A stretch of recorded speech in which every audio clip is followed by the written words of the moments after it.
है डॉक्टर भोइटे करके, उनका कॉल आ गया मुझे कि विजय जी ऐसी ऐसी बात है, मेरे पास ऐसा ऐसा पेशेंट आया है, उस पेशेंट के नाना और नानी मेरे पास बैठे और बुरी तरह से रो रहे।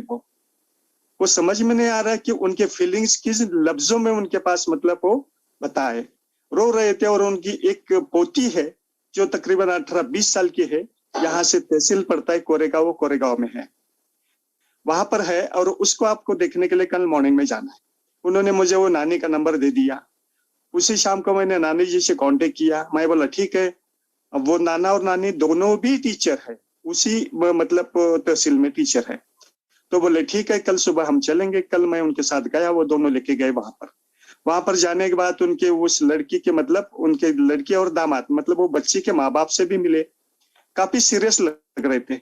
उनके एक तो दोस्त भी और भी टीचर थे, दोस्त भी थे, बहुत सीरियस लग रहे थे, क्योंकि उनके घर में एक तकरीबन सा मातम सा छाया हुआ सब मैं महसूस कर रहा था। वहां जाने के बाद सबसे पहले तो उनकी फाइल वगैरह देखी बच्ची की, तो हिस्ट्री सुनी। हिस्ट्री से ऐसा पता चला कि 15 महीना पहले उसके नाक के लेफ्ट साइड में एक माउस बड़ा हुआ था, मतलब स्किन बड़ी हुई थी। तो उसके लिए वो हमारे सिटी के एक ईएनटी डॉक्टर का नाम नहीं लूंगा मैं शेयरिंग के दौरान, तो उनके पास गए थे। वहां जाने के बाद उन्होंने आज करेंगे कल करेंगे तकरीबन 6 महीने का टाइम पास कर लिया। और 6 महीने के बाद फिर उनको बुलाया ऑपरेशन के लिए। ऑपरेशन के लिए बुलाया। ऑपरेशन के दौरान पता नहीं क्या हुआ, उसके ब्रेन को जितना सफिशिएंट ऑक्सीजन जाना चाहिए था नहीं जा पाया उस बच्ची के, और वो कोमा में चली गई। जैसे कुछ देर बाद वो मतलब उन्होंने डॉक्टरों ने काफी कोशिश किया, वो सक्सेस नहीं हो पाया। उसके माँ बाप और उसके नाना नानी को उनके इन्फॉर्म किया कि ये ऐसी ऐसी बात हो गई। उन्होंने बच्चे को सीधा उठाया और पुणे लेके गए। पुणे के सबसे बड़े ईएनटी हॉस्पिटल में गए। वहां डॉक्टरों से काफी दिन मतलब वहां इलाज करवाने के बाद कई लाख रुपए खर्च करने के बाद बच्ची को कोमा की हालत में वो घर पे लेके आ गए। आने के बाद कईयों ने फंसाया, पुणे के डॉक्टर ने भी बताया कि आपका जो आपके सिटी के डॉक्टर है उनकी सबसे बड़ी गलती है कि वो सफिशिएंट ऑक्सीजन लेवल नहीं पहुंचा पाया उनके ब्रेन को, इसलिए वो कोमा में चले गए। ब्रेन सेल कुछ डैमेज हो गए। तो यहाँ आने के बाद उस डॉक्टर के ऊपर उन्होंने केस फाइल कर दिया कोर्ट में। जैसे कोर्ट का नोटिस गया, सेम डे उस डॉक्टर ने उनको 20 लाख रुपए मुआवजा दे दिया। खैर मुआवजा देने से या लेने से तो बात पूरी नहीं होती ना, बच्ची तो घर में चली गई। 15 महीने से वो बेहोश जैसी हालत में पड़ी थी, सेंसेशन नहीं था। और जब भी जग जाती थी सिर्फ आंखें खुली रहती थी, बाकी कुछ भी नहीं, बॉडी का सेंसेशन हाथ का नहीं, पैर का। और वो नाक के द्वारा मतलब वो पाइप लगी हुई थी जिसके द्वारा उसको मतलब वो लिक्विड मतलब चीज दे रखी थी, देते थे वो लोग। जैसे मैं वहां पहुंचा, ये पूरी कहानी मुझे पता लगी। चलो मैं बोला चलो बच्ची को देखना है। मैंने तो अंदर के रूम में गया, बच्ची को देखा मैंने। बच्ची लेटी हुई थी वर्टिकली, और उसके नाक में वो पाइप थी, और वो बिल्कुल डेड से मतलब एक कोमा में थी, तो मूवमेंट तो होगा ही नहीं। तो देखने के बाद मैं थोड़ा एक्यूप्रेशर का भी थोड़ा सा जानकार हूं, तो थोड़ा उसके एक्यूप्रेशर पॉइंट अभी 15 महीने एक जगह पे लेटी होने के बावजूद भी वो काफी मतलब कमजोर सी हो गई थी। तो सबसे पहले तो मैंने अपनी कंपनी, अपना product, how does it work, इसके बारे में पूरी जानकारी उन लोगों को दी थी। हालांकि उसके नाना नानी मास्टर थे, मास्टर है भी, तो उन्होंने बताया। इतनी अच्छी इंफॉर्मेशन आज तक हमारे लाइफ में हमें किसी भी डॉक्टर ने नहीं दी। बहुत खुश हो गए, उनके चेहरे पे थोड़ी सी रौनक आ गई, हंसी आ गई, क्योंकि उनको कॉन्फिडेंट हो गया कि ये जो बता रहे, जिसकी वजह से हमारी बच्ची शायद ठीक हो जाए 15 महीने के बाद भी। तो चलो मैं साथ में मतलब वो जैसे कि मेरे दोस्त डॉक्टर ने बताया, तो एक अपना 6,800 रुपए का प्रोडक्ट साथ में लेके गया था।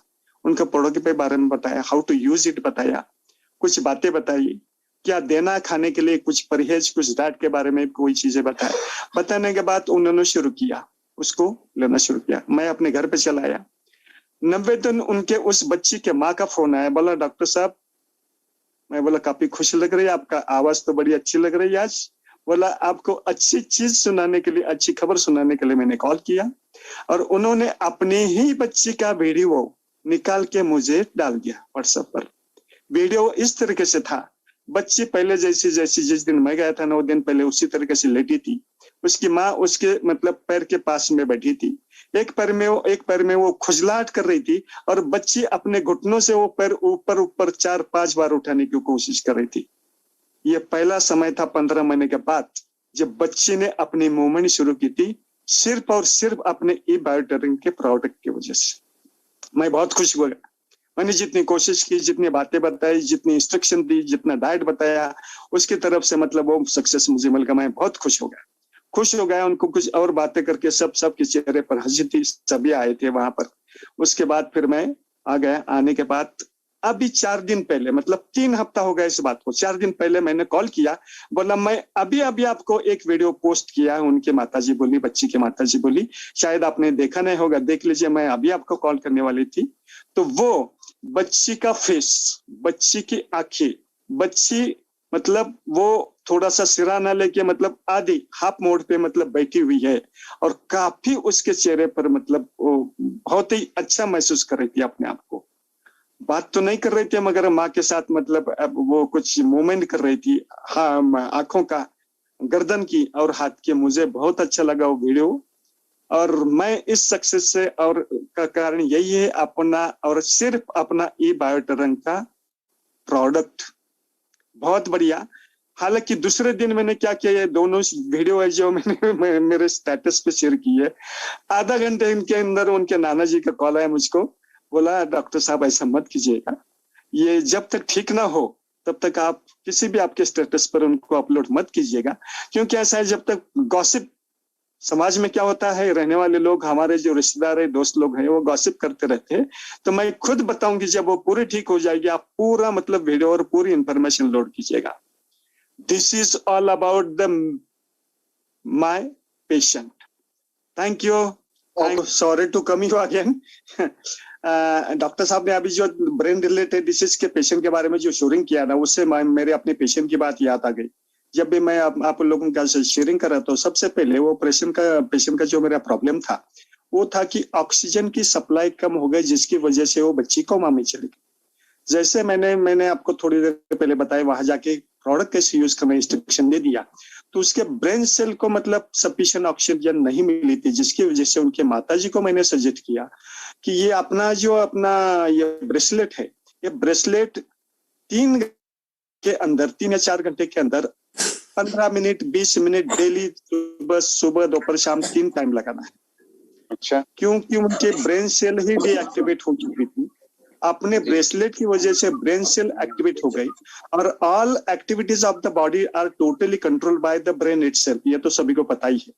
तो इस तरीके से वो ब्रेन सेल सिर्फ अपने ब्रेसलेट की वजह से एक्टिवेट करते करते करते करते लड़के का मतलब ये यहाँ तक मतलब इम्प्रूवमेंट हो चुका है। यही बात बताना चाहता था, जो कि सबसे खास बात थी स्टोरी के अंदर की। जी जी जी। Thank you sir, thank you very much, thank you very much.